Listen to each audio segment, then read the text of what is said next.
Many know that Hinduism is a polytheistic religion, but what they didn't know is that there are different gods and goddesses, Brahman. The approach to this view is based on what is called Saguna by the Hindus, roughly translating to God with attributes. For the various deities, the Hindus can explore all the different facets the divine has to offer.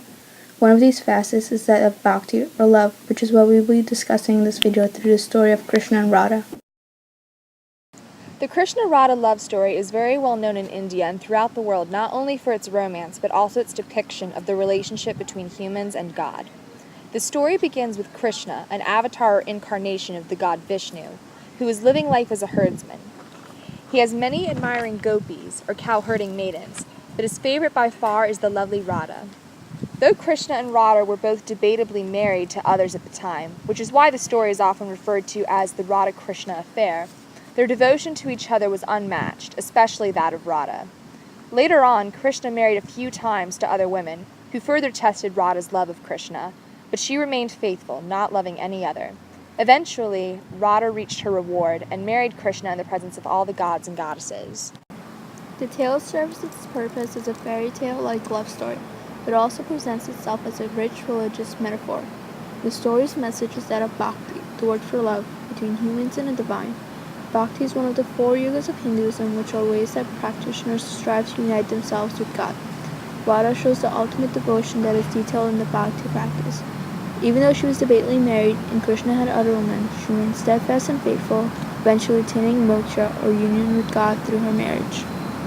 In terms of artistic depictions of the couple, one will notice recurring symbols or features throughout different pieces. For instance, an obvious one would be Krishna's blue skin. His coloring is linked back to Vishnu, who is often associated with water. Blue is also a prevalent color in nature due to the sky. In addition, blue is the color of good and those who fight against evil.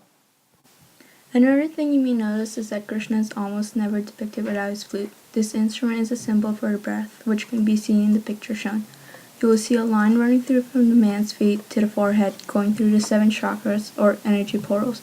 The breath is very important in yoga because it is a way to focus the mind and can induce a state of suspended animation in which the mind seems disembodied, as Houston Smith says in his book World's Religions.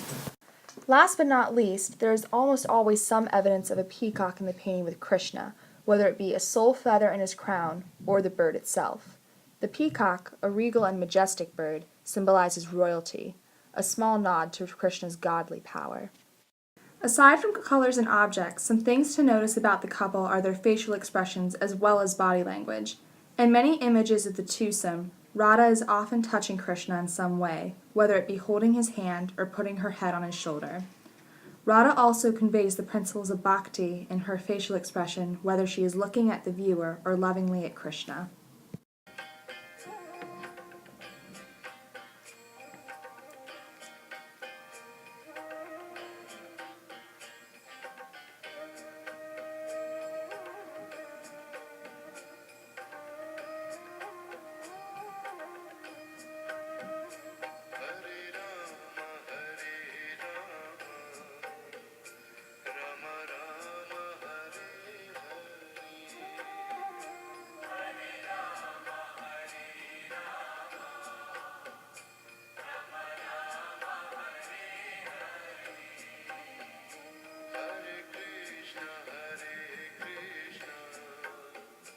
Krishna Krishna